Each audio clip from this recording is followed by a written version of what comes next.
Good morning, my friends. It's awesome to see you again. Another Friday for Tech Conversation Secret. My name is Carlos Vargas, and it's awesome to have you here. And my co host is out today. So, hi to Mike. He's have a previous commitment. So, one of the most interesting things is that when I was checking our stats for all our accounts, my wife and I were checking, and this past week we hit 160,000 accounts that we were able to some way somehow touch through all our different networks. And I started thinking, okay, um, for a company, for a technology professional, for someone that is working in that area, or even for any business, what could be a couple of interesting tips that can help anyone to start climbing up? Because the most important thing is that you want to be able to touch and help your audience. Each one of us have a different audience, and it may be in different areas. So how do we get there? And I start taking notes, thinking about it, and I'm like, well, I'm a techie first, so I'm always looking for what will the technology do. On her side, she's more on the people side. She's constantly looking at what the people are looking, what the people need. So when I was looking at that, I said, there may be about five things that I can remember right away. Um, and as I go through them, let us know where you're listening from. Send a message on the chat and stuff like that. And what I want to share is a couple of tips from the time and what we have done to be able to help other companies and to the companies that I work with. And the first one is thinking about the long term, not the short term, for the price of the solution or the service that you offer. Normally, I was thinking that when we start doing solutions or building something, could be for a company, for an enterprise, for an entrepreneur, we're going to have the challenge that we're going to be competing against someone that may say, I can do it cheaper. But at the end of the day, cheaper is not always better. My mom used to say, you get what you pay for. And even though it sounds funny, yeah, you get what you pay for. And sometimes you may get someone that says, hey, I can do this for $5 cheaper, $2 cheaper, whatever the amount is, the difference on your market. But always look at the quality of what you get. I remember about probably a month and a half ago, I was at an event and I heard for the first time, I have seen his material, I have read some of it, but I saw a gentleman called Dan Kennedy, and he's known as the father of a lot of the internet marketing and previously anything that was marketing.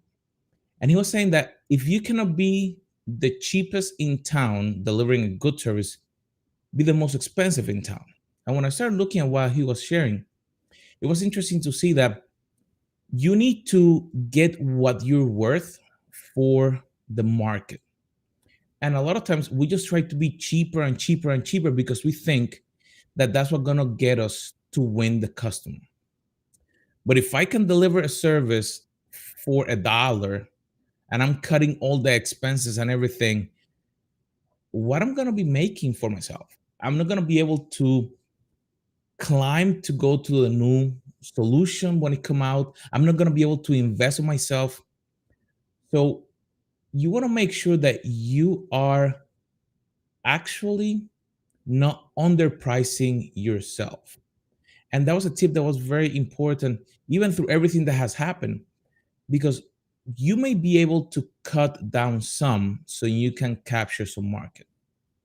But what's going to happen is that you're not going to be able to expand a lot.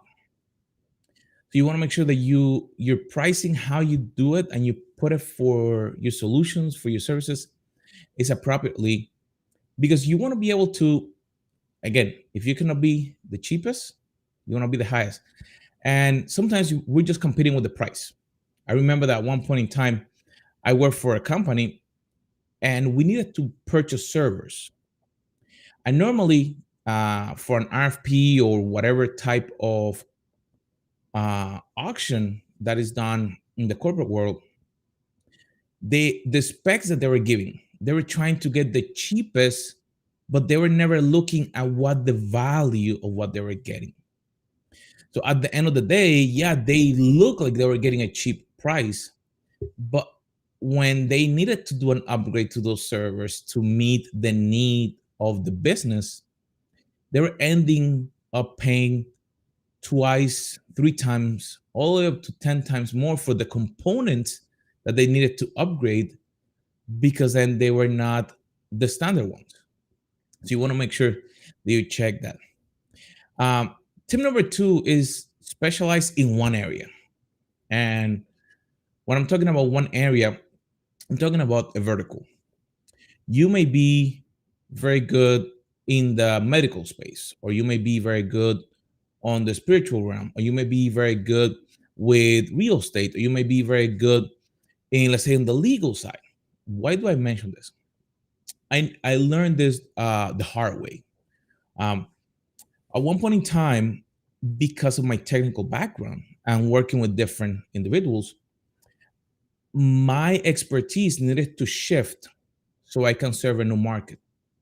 And at the beginning, one of my tasks was learning the lingo, the language that that vertical speaks. And the reason that you want to focus on that is because it's going to make a big difference in connecting with the people. Remember, I mentioned to you that my wife is a lot more people oriented than me. So when I realized that I needed to connect and understand the language that that community is speaking, it make a big difference. If I'm going to serve, let's say, the legal profession, I need to learn the terms that they use. If I'm going to work in the financial space, at the end of the day, they all going to use the same computers.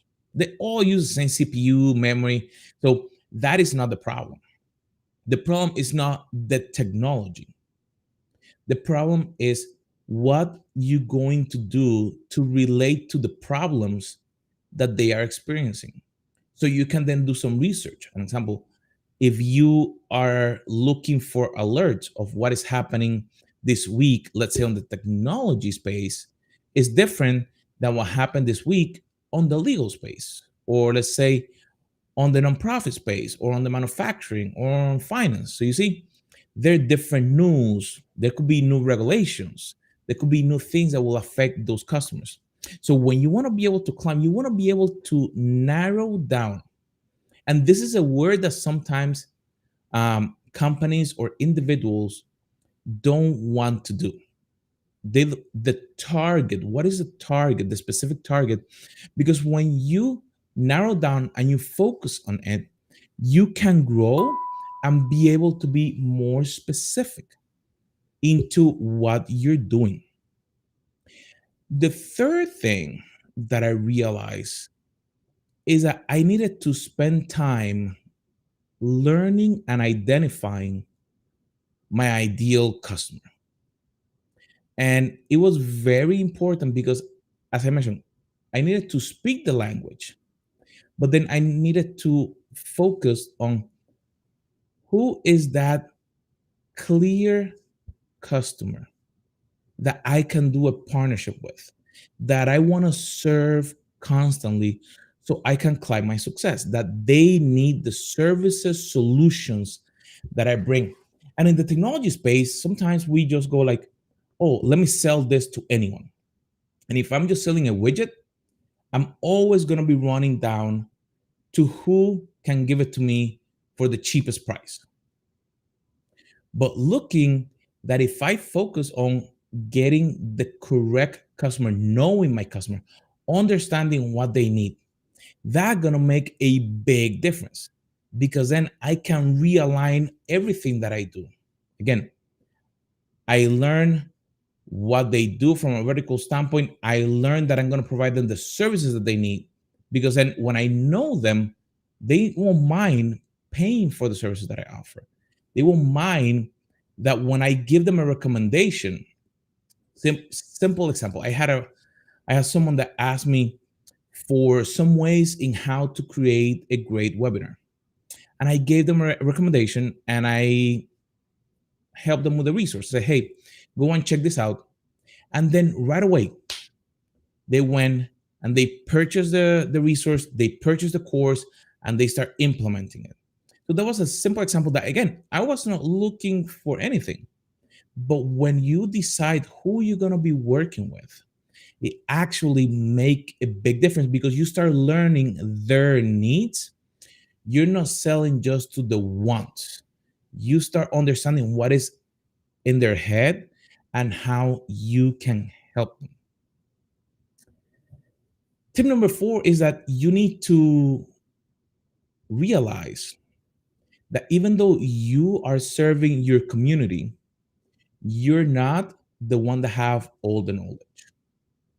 And for me, this was actually a very interesting dynamic because on the technology space, you pride yourself of trying to go through a lot, learn a lot, so you can help your customers, your services, the companies you work for. But there's a concept of who you want to partner with, who.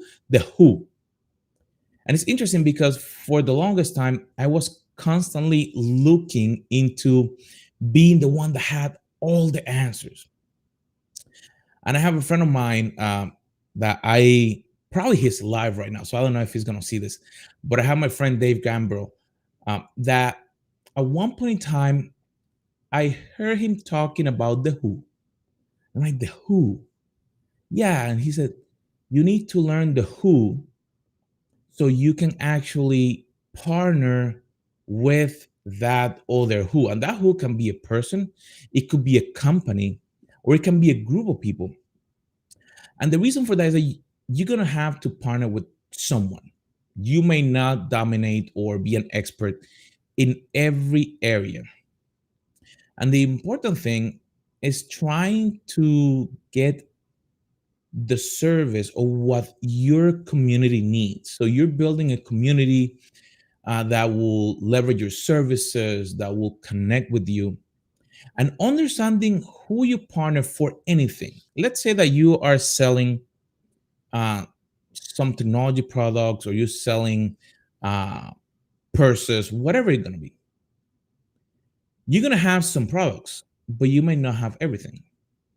And if you provide the services and you need to connect with the product, you need to be able to say, okay, I'm partnering with this other company because I trust them, and bring them into your community, into your customers to provide those services. And that's really important because that's going to help you climb up, because sometimes you may not have the expertise in that area. You may not be able to source that product. Like my wife had a clothing store and we don't manufacture anything. So we needed to partner with suppliers to be able to bring good products. And she's really good at that. She's really good at looking at, she was like trying to explain to me there's some type of products that have a quality letter and then other ones that have something else. And I'm like, okay, just go to the store and get it. I'm like, no, you need to know, like, these products, if we're going to have it on the store, they need to be a certain quality. And the reason that I share that is that you want to, like I said, you want to know the who you're going to partner with, so they can help you through that process to serve your customers. And last but not least, you want to, whatever you're doing, you want to start using it for yourself. So if you're selling a service, you want to use it yourself. If you're building a solution, you want to be building it and see if you can use it. Because right there, what you start leveraging, people start saying, okay, they're doing something different. Let's say when I work with someone, the first thing that I do is that I send them my scheduling link. And the reason that I do that is to show them, hey, look how simple it is when you have a system to start integrating into your business, or when you have a connection. Even to the point that I was taking an appointment to cut my hair about 2 weeks ago. And the person that was there was actually starting a business for herself. And I said, okay, do you have a system in place? And then, no, what is that? So I sent her my link on how to scale. And she said, that is what I need. So you see, it's a simple example that when you use what you create, you actually can help your customers, and then they become your testimonies. They start sharing with others how great things you're doing.